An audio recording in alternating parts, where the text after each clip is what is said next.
Belajar dan pembelajaran. Sobat, tahu gak sih apa itu belajar?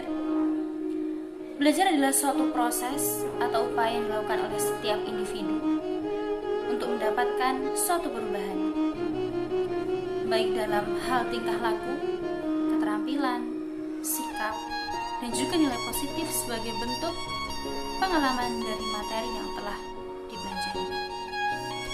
Jadi dari situ kita bisa tarik kesimpulan, sobat, bahwa apa? Bahwa tujuan dari belajar adalah untuk membangun peserta didik, membentuk diri pribadi seorang menjadi lebih baik dalam zahirnya maupun juga batinnya, sebagai bentuk pengawalan dari ilmu yang sudah didapatkan. Kemudian, jika sudah belajar dengan masa yang lama, sudah berproses begitu lama, kemudian tidak ada perubahan, apakah tidak bisa disebut dengan belajar? No, kita tahu, sobat, bahwa semua manusia, semua individu pasti mengalami perubahan, baik dalam sikap, pemikiran, kemampuan, semuanya pasti akan berubah. Namun, jika perubahan tersebut disebabkan karena kematangan atau maturation, karena gila, karena frustasi, lelah, maka itu tidak bisa dipandang sebagai hasil dari belajar. Karena apa?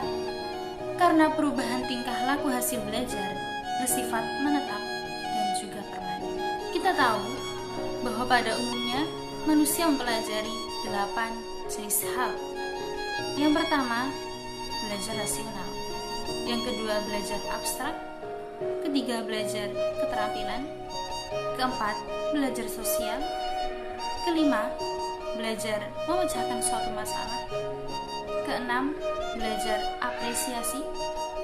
Ketujuh, belajar kebiasaan.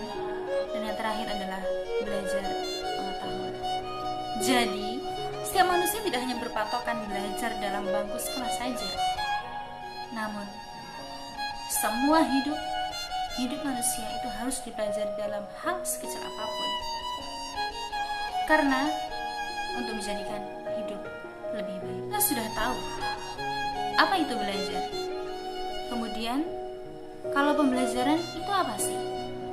Pembelajaran adalah proses interaksi antara peserta didik dan juga pendidik, dan juga sumber belajar pada suatu lingkungan belajar.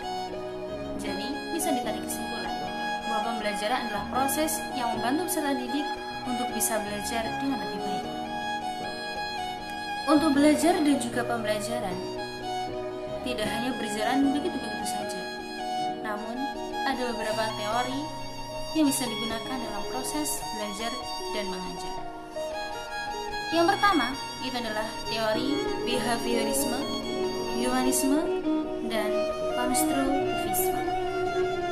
Teori behaviorisme itu apa sih?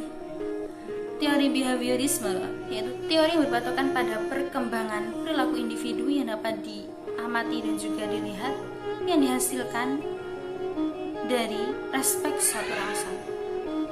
Yang kedua adalah teori humanisme. Humanisme itu apa sih? Kita tahu dari kata human yang artinya manusia. Jadi tujuan dari teori humanisme yaitu adalah untuk teori memanusiakan manusia. Yang terakhir adalah teori konstruktivisme, berasal dari konstruksi, yaitu membangun. Yaitu teori yang membangun kehidupan manusia tanpa adanya keraguan. Setelah kita tahu apa itu belajar dan pembelajaran, kita juga perlu tahu apa itu faktor yang mempengaruhi proses pembelajaran. Ada beberapa faktor yang mempengaruhi proses pembelajaran peserta didik.